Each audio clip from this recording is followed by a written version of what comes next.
Hey y'all, so here we are. I think we're on day 3 of my twists, so they are coming out. And so while I was standing here taking them out, I was like, hey, this is another good opportunity to make another video. So what I want to share with y'all today is a part 3 of the different ways to buy a house. My wheels just always turning. So after I uploaded that last video, I thought of some more stuff, and I'm like, oh, I should have mentioned that. But because I forgot to mention it in part 2, I'm going to make this a little mini part 3. Different ways to buy a house. What I did mention was the manufactured homes. That is so popular now. Um, y'all may know it as trailer homes, mobile homes. That's what it was back in the day. So it's not like that anymore. And you know, if you really want to get technical, trailer homes have not been built since the 70s. I think it's like 72 or 73 is when they stopped building trailer homes. And so now they are called manufactured homes, and they're built differently. Trailer homes slash mobile homes were built specifically to be mobile, to move around. They're not considered real estate because they're not in the ground. Anything that's not on a foundation in the ground is not real estate. So you can mobile home, trailer homes, that has nothing to do with real estate unless it's on a foundation. So those are done. They don't build those anymore. The replacement for those are RVs. Those are still mobile, and you don't put those on a foundation anywhere. What they're making now is what we call manufactured homes. They're not mobile homes. They're not trailer homes. Manufactured homes are constructed in a manufacturer, in a factory. And so those are called factory built homes. The traditional homes that you see building from the ground up in these communities are called on-site homes, meaning they were built on site. Manufactured homes are built in the factory, so those are called off-site homes and manufactured homes. So now the difference between trailer home, mobile homes, and manufactured homes is that manufactured homes are built in that factory, but then they are transported to the on-site location where it's going to be permanently. Once it's on that foundation, now it's real estate. Now you got to pay taxes on it, right? So that's what manufactured homes are. They're getting so fancy, okay? They're not like what they used to be. Some of these manufactured homes, if I'm standing in one and showing you, you wouldn't even know that I'm not in like a real on-site built home. You wouldn't even know that I'm in a manufactured home because the finishes that they're putting in, they're even finishing them with drywall just like a regular home. So in the old days, you could tell that you're standing inside of a mobile home because of the walls. But now they are finishing manufactured homes with actual drywall. So I said that to say this. That is a different way to purchase a house. Manufactured homes are a lot cheaper than on-site built homes. Okay, so they build them in the factory in separate pieces, and then they transport them to the site where it's going to be a permanently fixed, and they put it together. That's a lot cheaper. It's a lot cheaper than buying a traditional on-site built home. Now, some people can still spend $1 million on a manufactured home. Barn dominium homes, manufactured homes, you can still go over $1 million in those because of the finishes. It's how you do it, what you put in there that makes the price. So, but for a standard, standard home with the nice newer finishes, you can get a manufactured home for under $200,000, easy. So they are a lot cheaper. So I do recommend, if you want to buy something but you just can't afford a traditional on-site built home, look into manufactured. Now, there's a community in South Houston that was built specifically for manufactured homes. This community has all the amenities. It's like a resort. It has the pool, it has the clubhouse, it has all of the amenities. And then they're just putting these foundations around the community, and then they're transporting in these manufactured homes and putting them on there. You get to choose your own. So you go to this community, you can look at their floor plans and see what floor plans they offer. You choose your home, they build it piece by piece in the factory, and then they transport it to the lot that you picked and put it on that foundation. So if that's something that you're interested in, budget tight, or if you want to invest, that's a great investment opportunity too. To purchase one or two or three or five and rent them out. Great investment opportunity. So that's available. That option is available to either one. If you want to live in it yourself, or if you want to rent them out. The next, and those are full-size homes. Okay, I'm talking 1,600 square feet and up.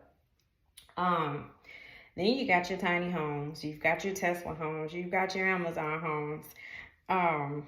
That's what's in now.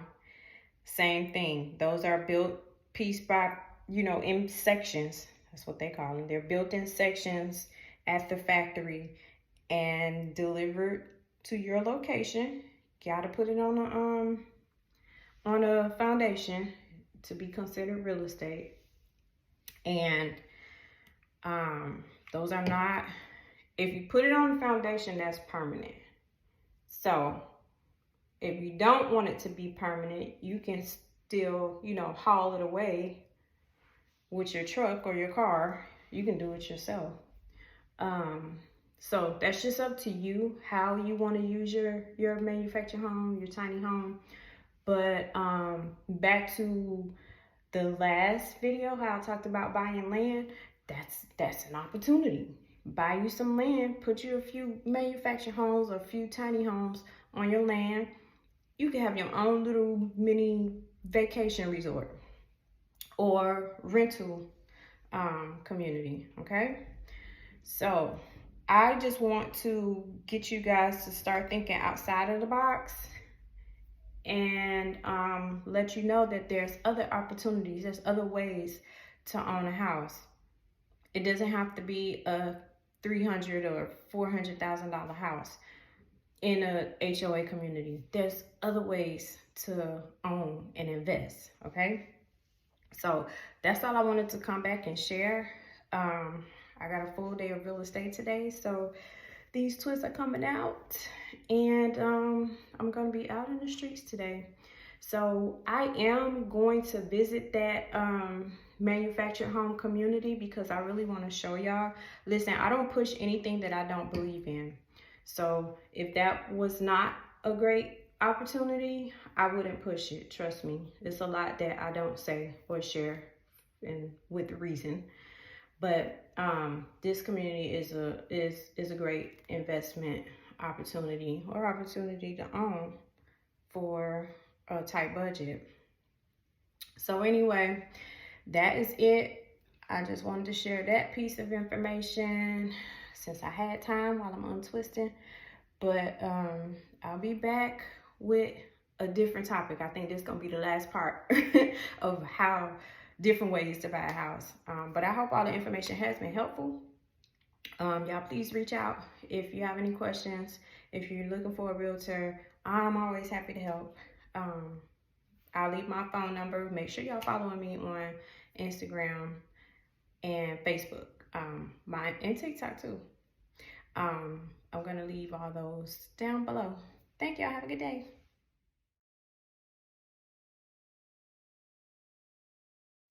All right, so this part is for my girls that are interested in the hair portion of this. So as y'all probably saw me doing this while I was taking out my twist.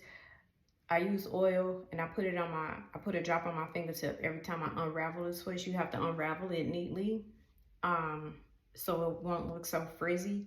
And I put the oil on my fingertip as I unravel so that it can be shiny, you know, and moisturized and not so dry and frizzy looking. So after I unravel all the twists, I get my wide tooth comb and I just fluff it out from the roots and get my purple gel and get a good amount. Ain't no such thing as a dime size amount with our natural. And I just do this because it's gonna go up on top of my head, or however it behaves. Sometimes it behaves to where I can go up. Sometimes I have to go to the back. So we'll see how it behaves today. But get it good and gelled up. And then I use my brush to smooth it out. I'm only brushing my scalp. I'm not brushing to the end. And just brush all the way around.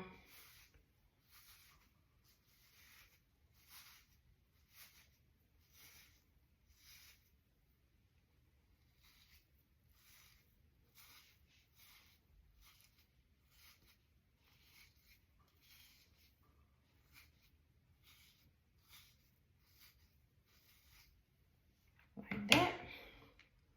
And then I have two different things that I use for my ponytails. I either use this I got stretched out, so because I've been using this for years. So it's so stretched out, so I have to now fold it in half. When I first started using this, I didn't have to fold it in half, but it's so long now. So now I fold it in half, and I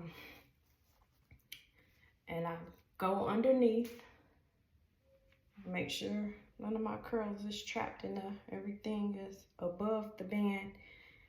And then I crisscross it, push it back, keep pushing it back until it gets in a spot where I want it. And then I tie it. I tie it once in the back. Now you want to make sure none of your curls are caught up in that tie. I don't tie it now, I only tie it once. Then I get my wide tooth comb again. See how I got some curls trapped in there? Just bring them out. Get this wide tooth comb again and fluff it again. So it's got some kind of shape. Shape is very important with twist outs. And wash and goes, all of that. Shape. It's all about shape. Oh, another thing that I did too off camera was, remember I said that you have to unravel them neatly. That's because after I finish unraveling, I go through each strand and pull them apart neatly so that it's not so frizzy. So that is how I achieve my puff. And then I usually, see how this one's still kind of thick, so I missed this one. So at least you get to see now how I pull them apart. See if I got another one. This one right here. Pull it apart. That's how I achieve this look.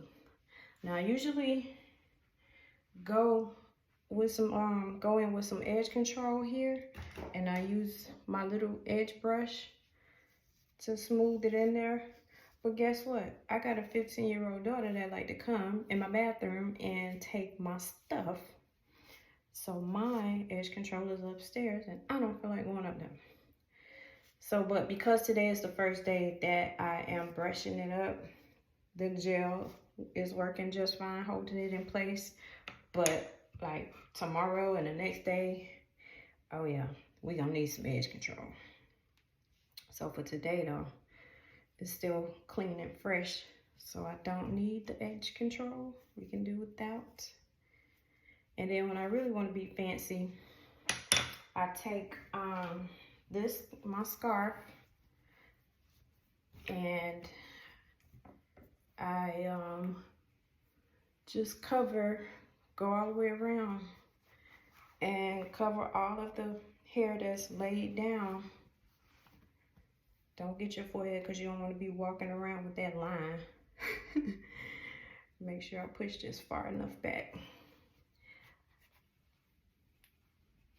I do this so that it lays flat and smooth and be looking fresh. And I keep this on the whole time I'm in the car.